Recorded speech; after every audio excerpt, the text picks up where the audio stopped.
2001 Mercedes-Benz E320 4MATIC Estate. No matter what, don't let it take you to a second location.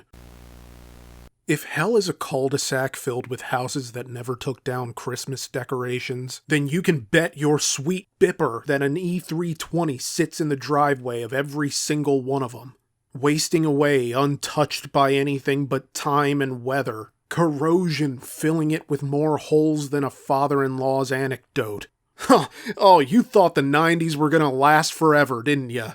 You thought you were gonna ride high on that hog right into Rolls-Royce levels of income. But then the dot-com bubble burst, and now the spirit of ecstasy is just the name you give hangovers. Oh yeah, buddy, you're stuck with a W210 Mercedes with panels that summon rust like a desperate prayer summons the mercy of a soft-hearted god. Oh, you were a big deal at the Copperfield advertising agency, sliding that wedding band off your finger to go play hide the exhaust tip with a secretary who's too young to know that the GNX wasn't something invented by Kendrick Lamar. You parroted the convenient principles of people who don't really believe in anything, and hitched your wagon to the hopes of upward mobility. But then karma came calling like a check engine light on payday, and now your money's gone, your wife left, your daughter doesn't talk to you, and your son grew up to be the kind of punk rock herbalist whose idea of selling out is taking a shower.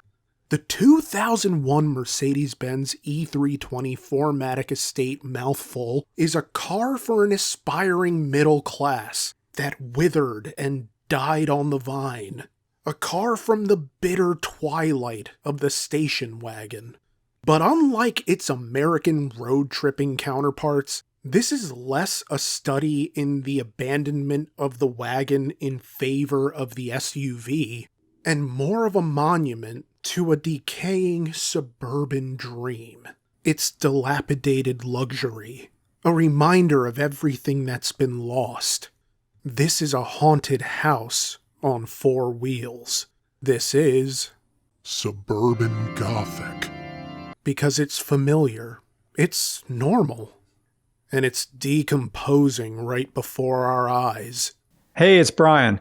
Today's the last day for our Ducati 748 giveaway. At 11:59 p.m. tonight, you lose your chance. So go to fanathem.com/regularcars, buy some limited edition merch, and you're entered to win this beautiful example of Italian engineering and the bike that changed sport bikes forever. I've been loving riding this bike, and in fact, at the very end of this video, watch this video to the very end, I'm gonna appear again, and I have a journal for you, a journal about motorcycles. Something I've been, thinking about for a while. Anyway, fanathem.com/regularcars, buy some limited edition merch, and someone's gonna win this Ducati. Okay, back to Nick. 2001 Mercedes-Benz E320 Wagon.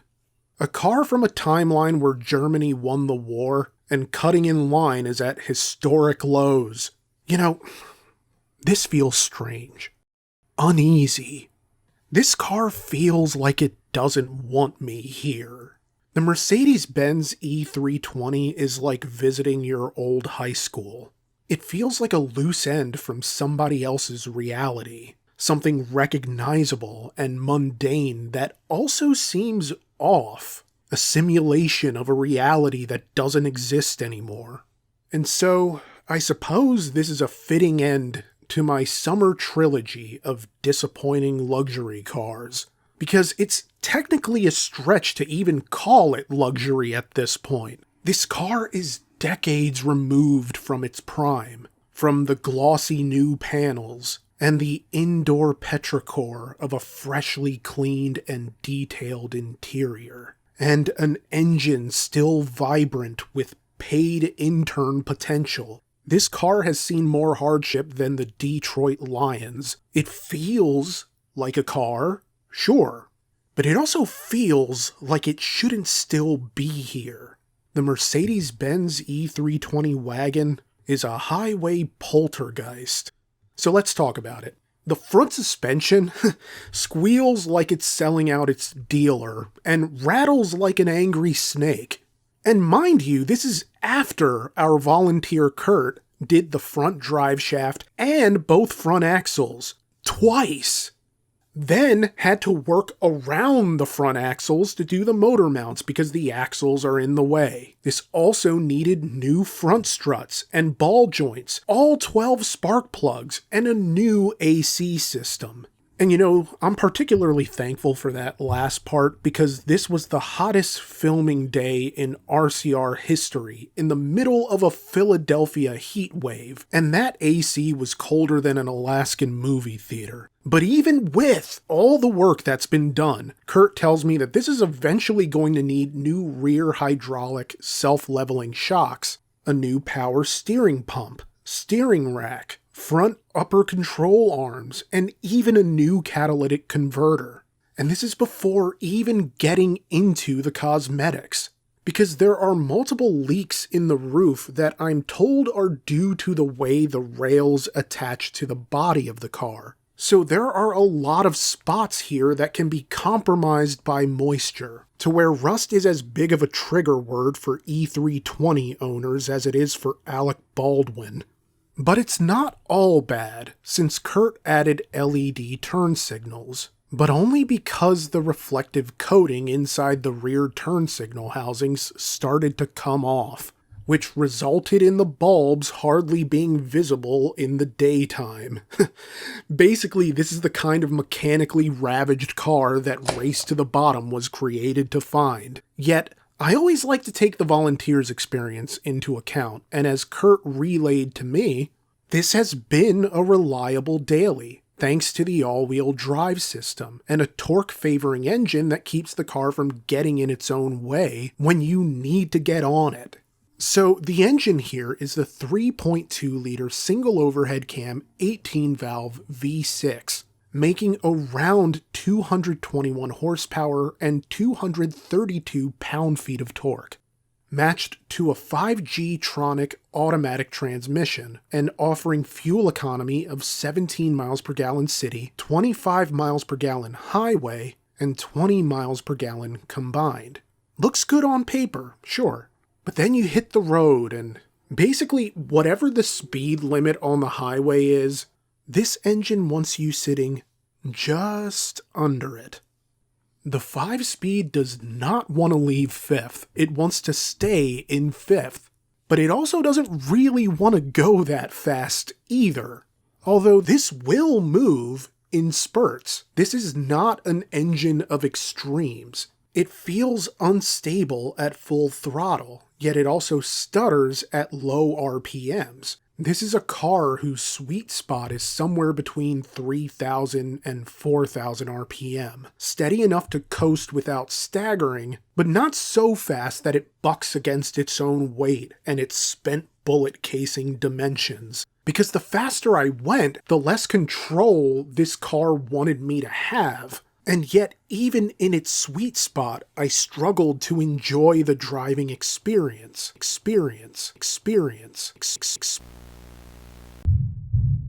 I can still hear the voices.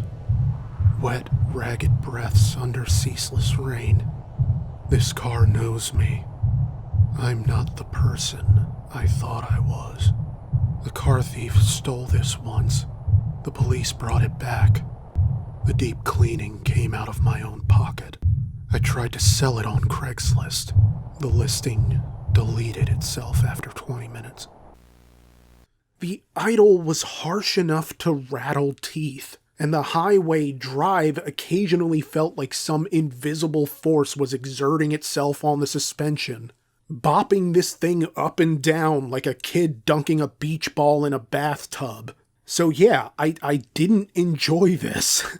It reminded me of airplane turbulence, yet I don't find that comforting in the way Brian does. No, if there's anything to like about this car, it's the interior. Even the fake wood trim isn't as offensive as it probably should be, and there's tons of available space. Not just cargo room, which is an obvious bonus, but these really cool rear-facing bench seats. And I know, these seem weird because why would you want to be facing away from the direction you're traveling? But these are just so cool and unique, and I couldn't help geeking out over them slightly. You could fit 7 people in this thing, and I would wager you could do so comfortably, albeit not without placing further strain on the suspension. But this gave me warm memories of the Dodge Aspen, which could also fit more people than you would assume it could, and comfortably so.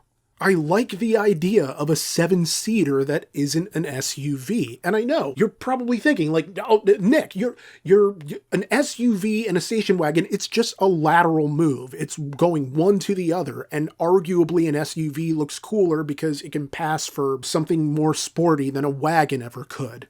And to that I say, yeah, okay, sure.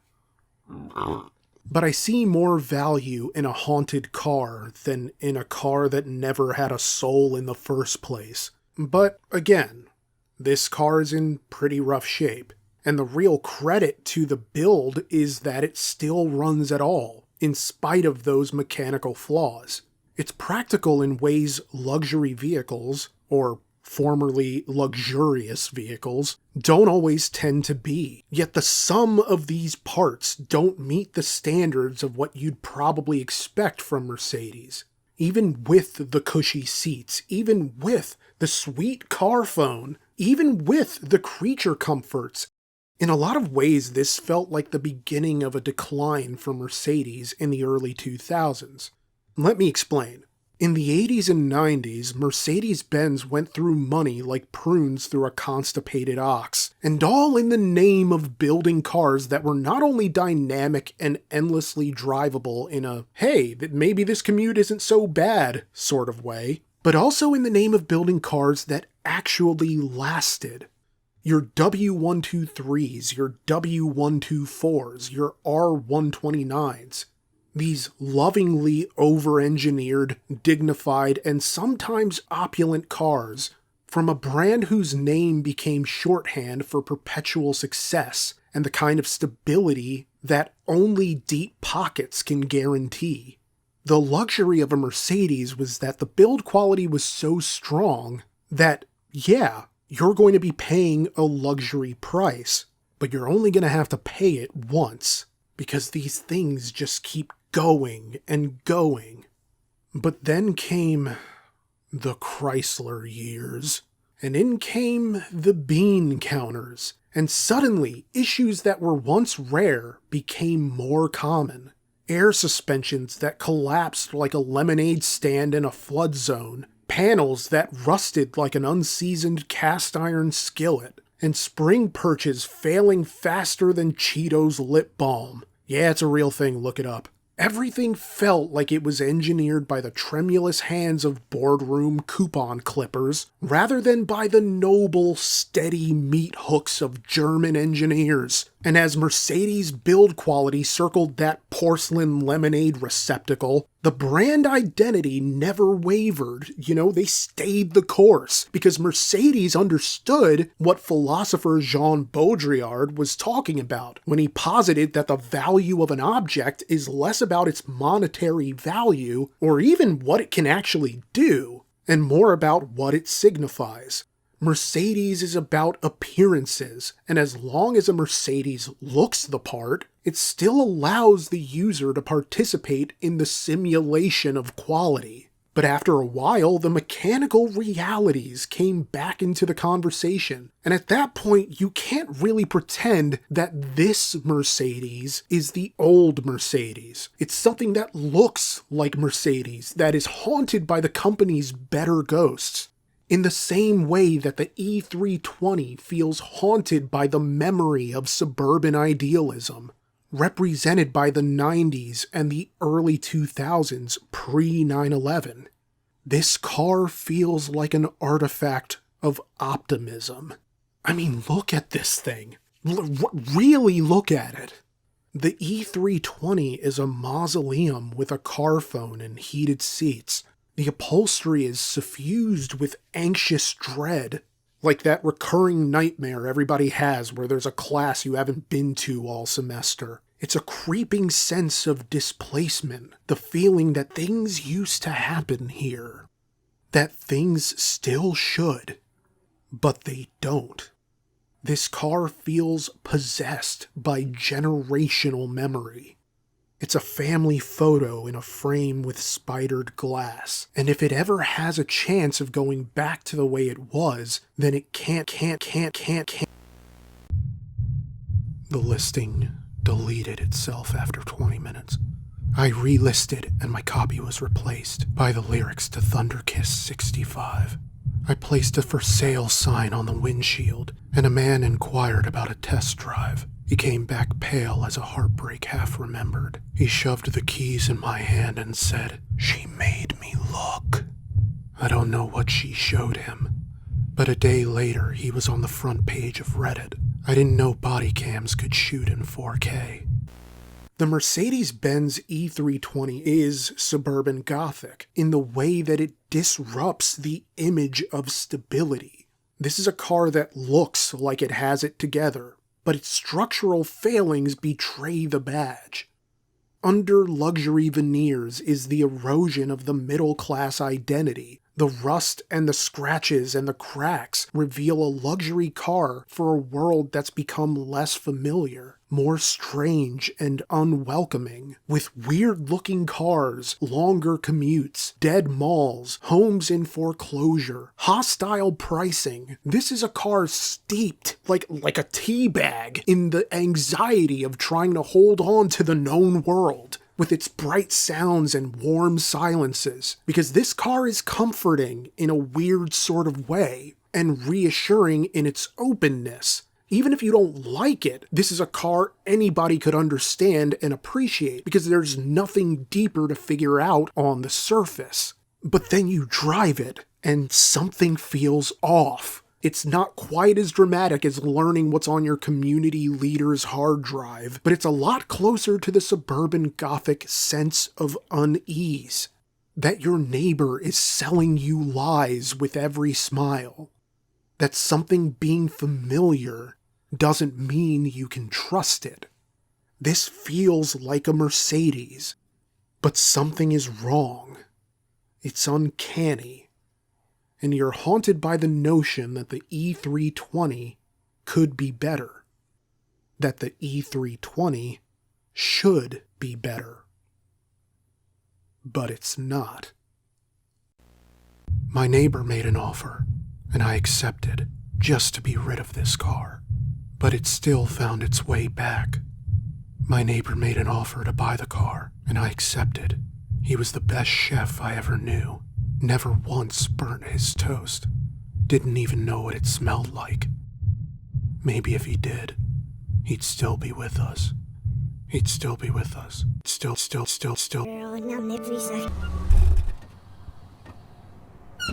Alright, bottom 5. Easy bottom 5, but where will it go? Well, when the Ford E450 finally dethroned the Nissan Sentra as the leader in the race to the bottom, I thought it would get to spend a nice couple of months in that spot, at least. But this provided a real challenge, and it's left me wondering whether the E450 might be one of the shortest-lived leaders. Because really, the summer vibes were overpowering with the E450, and it led to me having a lot of fondness for it, in spite of how little I enjoyed driving it. But when I think about it, really think about it, and measure which car I would rather drive again if I had the choice, I still think I would rather drive this, if only because the E450 was such a singularly stressful experience for me. So that's my call. The E320 falls just short of the pole position. And because we're adding a new car to the list, that means we say goodbye to one of the other entrants in the summer's luxury car trilogy, the Cadillac SRX. So the standings are, at number 5, the Chevy Cruze hatchback from hell. At number 4 is my brother's Dodge Journey, celebrating a full calendar year in the bottom 5. Sorry, bro. At number 3, I almost can't believe it, but after spending nearly 2 years in the pole position, the 2015 Nissan Sentra SV is just 2 spots away from graduating from this list altogether. That is so wild to me. At number 2 is this 2001 Mercedes-Benz E320 4MATIC Estate Wagon. And at number 1, the leader in the race to the bottom, the 2013 Ford E450. I'd like to thank Kurt for sharing his car and his time, and for being such a kind and knowledgeable guy. But the race is not over yet. If you think you have a car that can win the race to the bottom, a car with no redeeming values whatsoever, or if you have a car you think Brian might want to review as a standard regular car review, and you're willing to travel to us in southeastern Pennsylvania, send me an email at regularcarstheroman@gmail.com.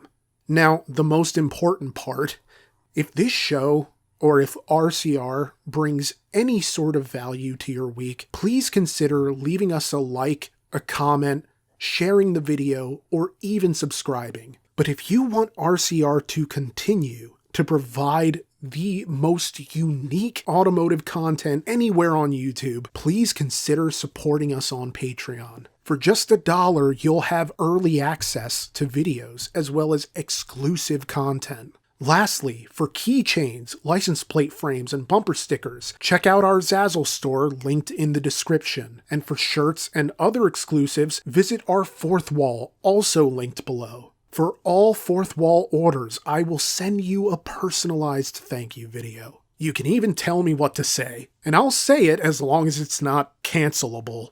Thank you so much for watching. I can't tell you how much I appreciate you all. Have a wonderful rest of your week.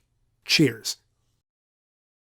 Brian's journal. Before I came out of the closet, like 15 years before I did, I found a way to be out without coming out, riding motorcycles. For me, bikes and their accompanying gear gave me a way to safely exist within a gay space without letting any straight person know I was queer presenting. I chose a synthetic motorcycle jacket, not black leather. It had shoulder pads, which made my arms look wide, forearm pads making me look strong, and a back pad which made me look like I crushed it on lat pull-downs. The gloves made my hands look like I gave serious Swedish massages. And the full-faced helmet concealed my secret. No one could know it was me under there having gay thoughts. Seriously, growing up in homophobic Schuylkill County, Pennsylvania in the 1990s led me to feel paranoid. Sometimes I did feel that other people could read my thoughts. But when that visor came down, I felt safe. Even now, the sound of my visor coming down and snapping into place makes me feel happy. In the same way as waking up to snowfall invokes feelings of freedom. Freedom from school. Freedom from the bullies that waited there for me.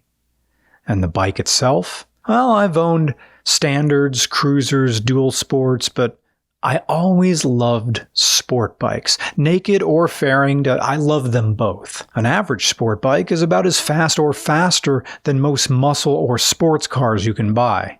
It takes a supercar or a big battery dual motor EV to match a 600cc bike from the 2000s. And 1000 cc's, forget about it. A used leader bike will outclass $100,000 exotic cars. And in that speed, that acceleration, the velocity, in that athleticism of the bike lay safety from persecution. No one could catch me. If no one could catch me, no one could hurt me. I could be gay on a bike, and I will not die. And I could dismount a thunderous road rocket, and no one in the Wawa... Wait, wrong franchise. Wawas are closer to cities where people are progressive. Sheetz. Out there in the country. Yeah, Sheetz is where racists openly hate. Okay, I can walk with confidence in and out of a Sheetz and feel safe because I am operating a vehicle which knuckle draggers intrinsically respected. And this 748 reminds me of those days, riding alone and feeling okay, concealed in my armor, on my horse, stoic, the sound of the engine and the wind emptying my thoughts and my anxiety and my fears. I felt like a more confident version of myself, even when commuting in traffic on a bike like this. And if you can understand that, you can understand how important this giveaway is to me. Bikes like these represented emotional security as well as how much fun they were, and still are. The Ducati 748 represents a quantum leap in motorcycle design, and also in, let's be honest, beauty. So go to fanathem.com/regularcars, pick up some limited edition merch, and someone's going to go home with this very motorcycle. Thank you so much. Also, by entering these giveaways, you're helping RCR exist now in the short-form content sort of sludge environment. We will never stop making long-form content or bow to the TikTokification of doom scrolling. We'll always be here for you. And our partnership with Fanathem keeps Regular Cars going, keeps us traveling, and keeps helping us bring you awesome content. So please enter the giveaway. You're helping us, and who knows, you might even go home with this bike. Thank you so much. See you next week. You know that your car is haunted, that your car is haunted, rusted out and running, old Mercedes wagon. One day it will break down, you'll fake a shocked reaction, till it's up and running, still resilient, suburban Gothic unbound.